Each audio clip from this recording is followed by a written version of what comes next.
Assalamualaikum warahmatullahi wabarakatuh. Nama saya Aldus Hidayatullah, NIM 2111210103, kelas 2E, Prodi Pendidikan Agama Islam, Fakultas Tarbiyah dan Tadris, dengan dosen pengampu DR Basinun SAG MPD. Video ini dibuat untuk memenuhi tugas UTS dan UAS Psikologi Pendidikan. Baiklah, di video kali ini saya akan membahas tentang makalah neuroscience dan perkembangan manusia. Latar realisasi otak. Salah satu karakteristik menarik dari otak manusia adalah kemampuannya untuk menginteraksikan aktivitas yang kelihatannya berbeda-beda dan tidak saling berhubungan yang sedang berlangsung dalam area-area terspesialisasi pada otak menjadi satu aktivitas yang utuh. 1. Pemrosesan hemisfer kiri dan hemisfer kanan. Pemisahan tugas kedua bagian otak diistilahkan sebagai lateralitas hemisfer kiri dan hemisfer kanan. Otak terspesialisasi dan memproses informasi dengan cara berbeda. Namun saat menghadapi tugas-tugas kompleks, kedua hemisfer terlibat di dalamnya. Fungsi-fungsi hemisfer kanan dan hemisfer kiri. Fungsi-fungsi hemisfer kanan berhubungan dengan bagian kiri tubuh, memproses info dengan cara yang cenderung holistik dan abstrak, pengenalan ruang, sensitif terhadap ruang, menginterpretasikan bahasa melalui sikap tubuh, mimik wajah, emosi, dan bahasa tubuh. Mengerjakan operasi-operasi matematika, terspesialisasi dalam mengenali wajah, tempat, objek, dan musik. Lebih terpercaya dalam mengingat, menempatkan berbagai peristiwa dalam pola spesial atau ruang, baik dalam pemrosesan internal. Fungsi-fungsi hemisfer kiri berhubungan dengan bagian kanan tubuh, memproses info dengan cara sekuensial, berurutan dan analitikal, mengenal waktu, sensitif terhadap waktu, menghasilkan bahasa lisan, mengerjakan operasi-operasi aritmatika, berspesialisasi dalam mengenali kata dan angka atau bilangan dalam bentuk kata. Fungsi-fungsi hemisfer kiri aktif mengonstruksi memori-memori palsu, mencari penjelasan mengapa setiap peristiwa terjadi, baik membangkitkan perhatian untuk menghadapi stimulus luar. Apa penyebab spesialisasi? Bagaimana otak terspesialisasi dalam pertanyaannya? Jawabannya untuk pertanyaan ini mungkin terletak pada struktur dan pengkabelan otak. Bagaimana satu area otak berhubungan dengan area lainnya, atau sistem jaringan saraf pada otak. Kemungkinan lainnya berkisar seputar waktu yang diperlukan oleh sinyal bergerak di dalam otak. Para periset menunjukkan bahwa serat-serat saraf di dalam hemisfer lebih pendek dari serat-serat saraf dalam korpus callosum yang membentang di antara dua hemisfer.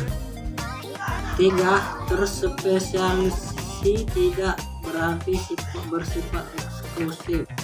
Data-data riset mendukung pemahaman bahwa masing-masing hemisfer memiliki serangkaian fungsi tersendiri dalam berpikir dan memproses informasi. Namun, kedua fungsi ini jarang bersifat eksklusif atau terbatas hanya pada satu hemisfer saja. Bahkan dalam pekerjaan-pekerjaan sederhana sekalipun, sangat mungkin kedua hemisfer sama-sama terlibat. Contoh spesialisasi, misalkan Anda individu pengguna tangan kanan, sebuah pulpen di atas meja dapat tepat berada di depan tangan kiri kita dan orang meminta kita mengambilkan pulpen tersebut.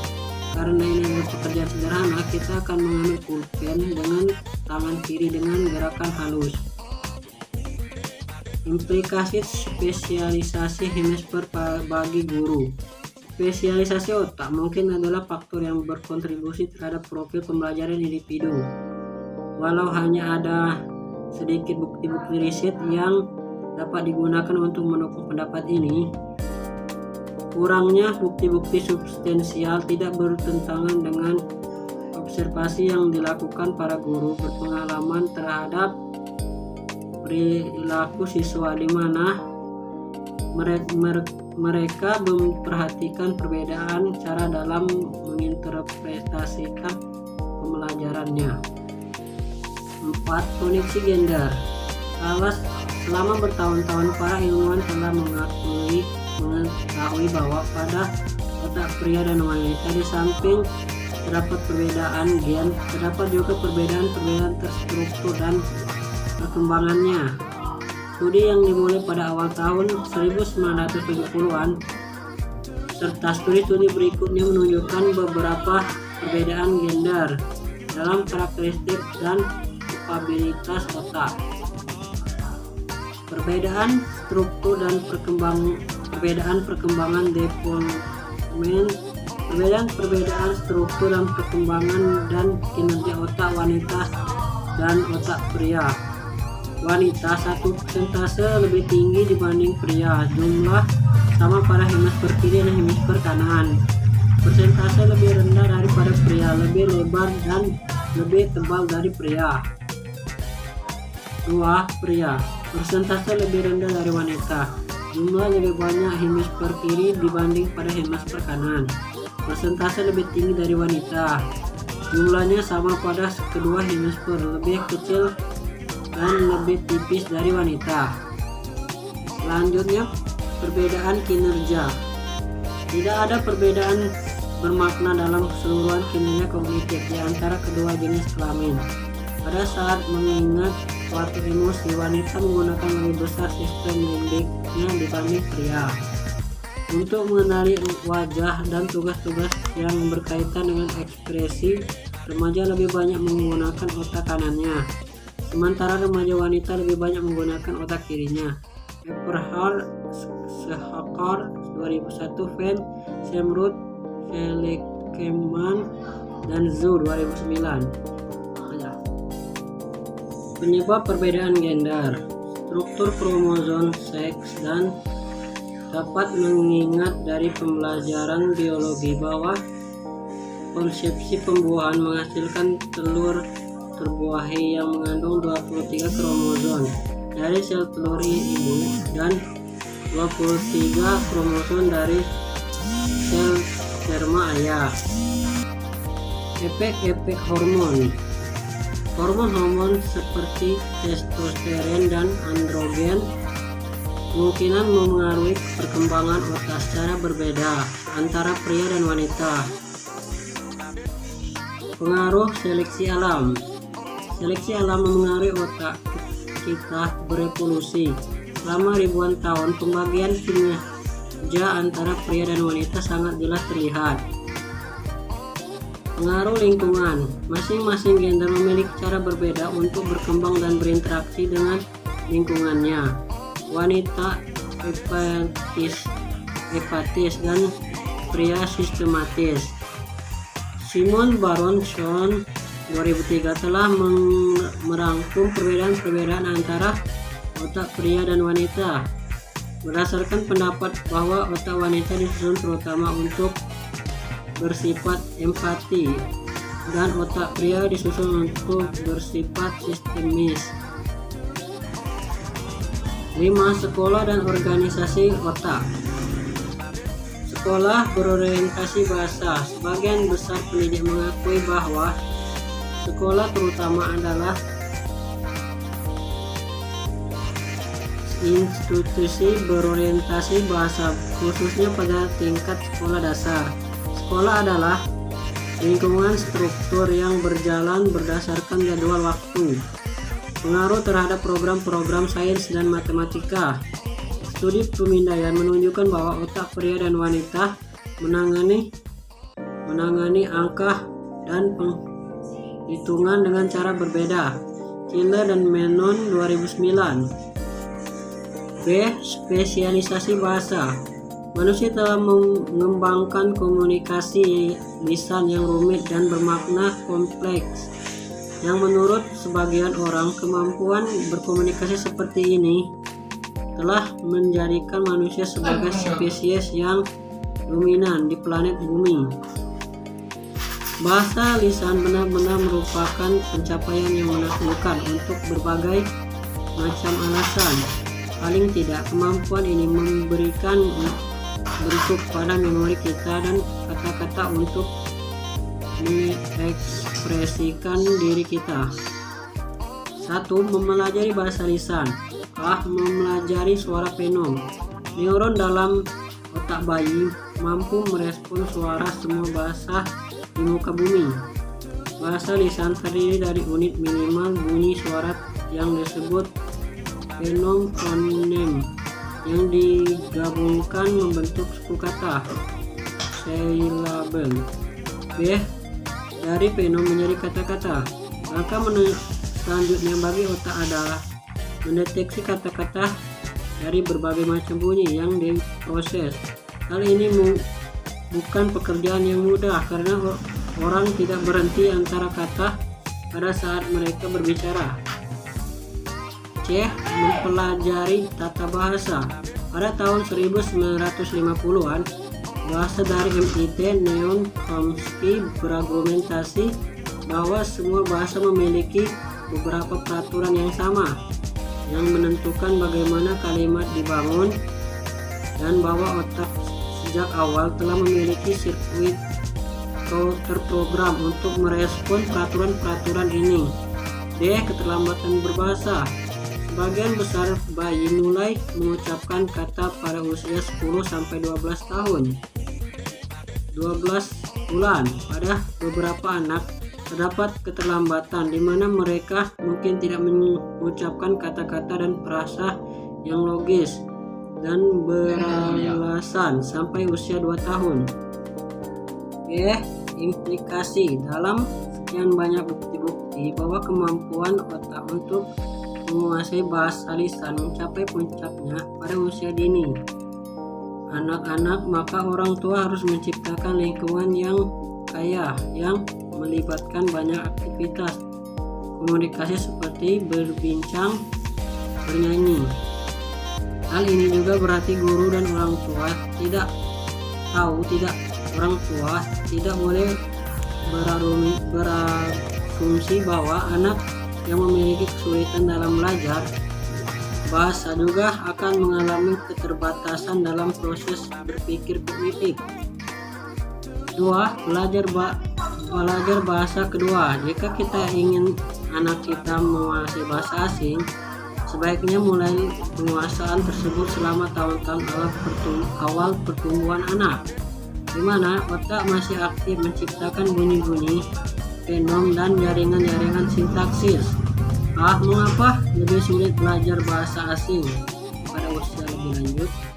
Kesulitan yang dihadapi orang dewasa saat mempelajari bahasa asing berbeda dengan kesulitan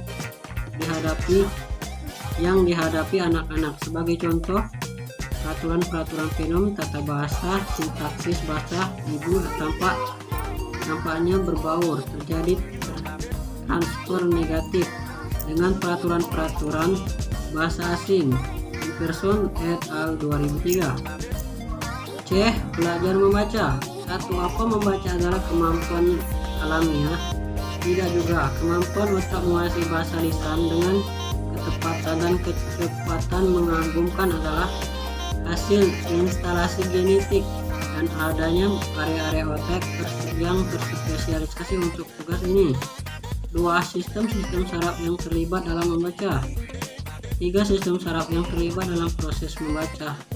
Sistem pemrosesan visual memindai kata-kata yang tertulis, dan sistem pemrosesan auditori menyebutkan bunyi tulisan dalam tulisan, dan lobus frontal mengintegrasikan informasi untuk menghasilkan makna. 3. Keterampilan yang terlibat dalam membaca.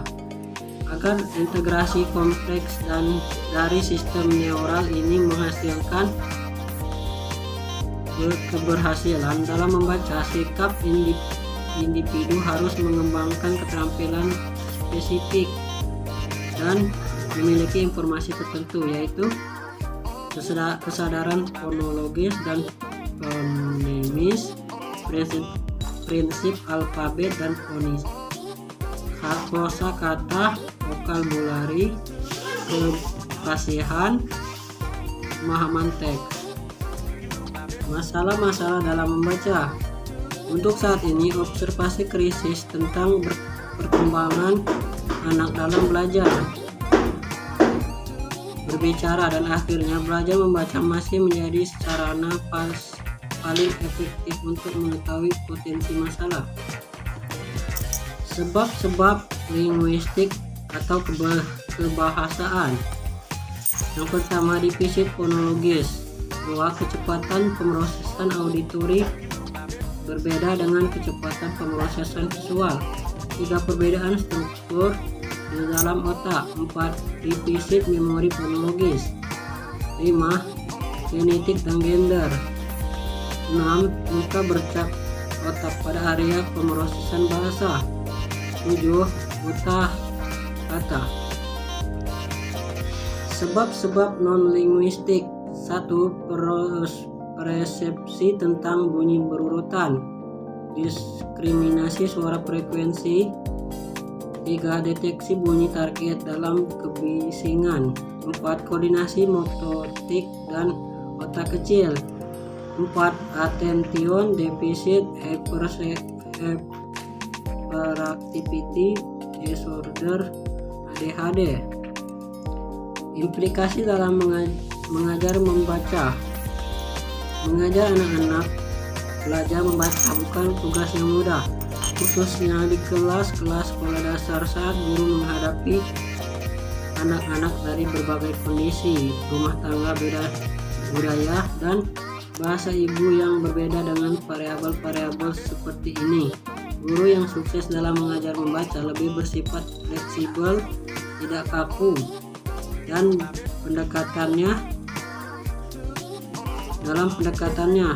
dalam pengalamannya mereka tahu apa yang dibutuhkan agar belajar membaca menjadi menarik dan bermakna.